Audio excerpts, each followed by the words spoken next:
నిన్న కూడా ఎంఆర్ఓ సాబ్ మాట్లాడితే ఏమన్నా డైలీ ఒక లారీ పంపిస్తున్నాడు. వీడికి అంబాజీపేట సెంటర్ మన శంకరపేట మండలంలో అంబాజీపేట సెంటర్లో ఉన్నాయి వాటి ఏ సెంటర్లో కూడా లేవు. ఈ లారీ పోతే 4వ లారీ. ఎన్ని ఎకరాల భూమి ఉంది ఇక్కడ ఇంచుమించు అంటే ఇప్పుడు వీడికి రైతులు కూడా కాంట్రాక్ట్ కూడా 4 రోజులు అవుతుంది. ఒక్క లారీ కూడా 4 రోజులకు ఒక్క లారీ రాకపోతే దాన్ని నష్టపరిహారం వస్తే ఎవరు భరించాలి? దాన్ని కాంట పెట్టకపోతేనేమో పెట్టలేమంటావు, కాంట పెట్టినాకనేమో లారీలు వస్తాడు,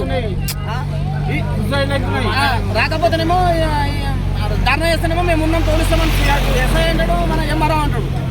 చేసిన వద్ద కూడా ఒక లారీ కూడా రాలే. ఇవాళ వచ్చింది ఒక లారీ. ఇంత అన్యాయం చేస్తే ఎట్లా పోతాం సార్ పబ్లిక్? అసలు అసలు రైతులను అసలు ఇంతవరకు పట్టించుకున్న కూడా లేరు అసలు. మరీ ఇంత దారుణం అయిపోతుంది అసలు. ఇప్పుడు ఇవి ఓనేలేవా వీటికి ధర పెంచి కూర్చున్నాడు. ఇట్లా వేస్తే రైతులు ఎట్లా పోతారు? నిన్ననే ఆత్మహత్య చేసుకుంటూ ఒక ఆయన వడ్లు పోతలేవు అని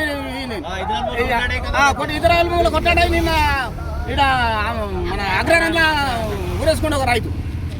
ఇదే న్యాయమా ఇది? వరి పెట్టినందుకు ఊరి తప్ప అన్నట్టు ఊరేసుకున్నట్టు అవుతుంది.